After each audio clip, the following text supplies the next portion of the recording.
శ్రీమద్భగవద్గీత. ఓం శ్రీకృష్ణ పరమాత్మనే నమః. 3వ అధ్యాయం కర్మయోగంలోని 8వ శ్లోకం. శ్రీ భగవాన్ ఉవాచ నియతం కురు కర్మత్వం కర్మజ్యోయే హ్యాకర్మణః శరీరయాత్రాపి చ తే న ప్రసిద్ధేధ కర్మణః.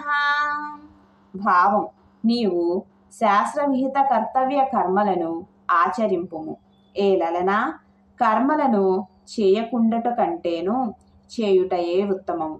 కర్మలను ఆచరింపనిచో నీ శరీర నిర్వహణము కూడా సాధ్యము కాదు. ఈ శ్లోక వివరణ: అర్జున, నీవు శాస్త్రములలో చెప్పబడిన కర్మలను, చేయదగ్గ కర్మలను నిర్వర్తించు. కర్మలు చేయకుండా ఊరికే సోమరిగా ఉండడం కన్నా కర్మలు చేయటమే ఉత్తమం. కనీసం నీ శరీర నిర్వహణ కోసం అన్నా నీవు కర్మలు చేయక తప్పదు. చేయవలసిన కర్మ అంటే హితకర్మ. ఈ కర్మ చేయకపోవడం కూడా పాపమే. శరీరం నిర్వహణం చక్కగా సాగాలంటే కర్మలు చేయవలసిందే. ఏ మనిషికైనా కర్మలు చేయకుండా ఉండడం సాధ్యమయ్యే పని కాదు.